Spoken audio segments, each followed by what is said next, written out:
These Bay Area condos are fairly new and falling apart. They're covered with mold, springing leaks, and many of the balconies are falling off. These are all part of the same condo complex. Since we first told you about this story last week, the number of units deemed unsafe by Manatee County has climbed to 20. Tonight, 8 on Your Side, Shannon Benkin takes us inside the walls of one of these Lakewood Ranch condos and shows why one contractor says this problem is much bigger than just a rickety balcony. I felt that they were in danger, and I still feel people are in danger.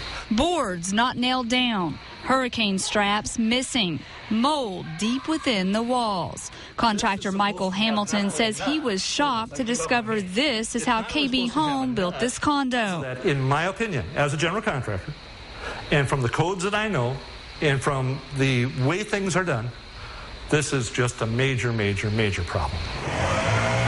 Residents in the Willowbrook community of Lakewood Ranch say they've complained for years about leaks, but the builder did only Band-Aid repairs. Recent storms sent parts of balconies crashing to the ground. If this was a car, this would go under the lemon law. Manatee County building inspectors are investigating and say so far 20 of the condos are unsafe because the balconies are unstable. But Hamilton, hired last year by a homeowner wanting to know why her condo had so many problems, says the balconies are the least of the concern. He took 8 on Your Side for an exclusive tour of the condo and a look at what he found when he ripped down the drywall. If you hadn't taken this apart, if you had not taken the drywall off, would anybody know what's behind these walls? Absolutely not.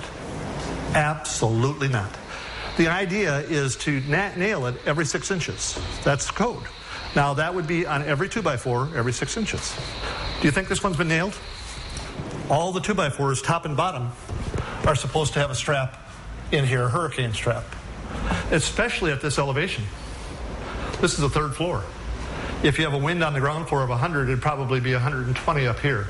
Willowbrook homeowners say they've lived in construction zones for years and they want KB to buy back their homes. But KB says no, they'll repair the homes. Can they fix it? Are these units fixable? In my opinion, the only way this can be fixed is to totally gut the interior. Hamilton says all the bad wood has to go. The windows need to be reset, the floors relaid, and the kitchens reinstalled. It would cost less, he says, to rebuild from scratch. I have no dog in this fight. I have nothing to gain. I drove here to meet you, and I came about 50 miles out of my way to meet with you. That's how important it is to me, because I feel people are at risk.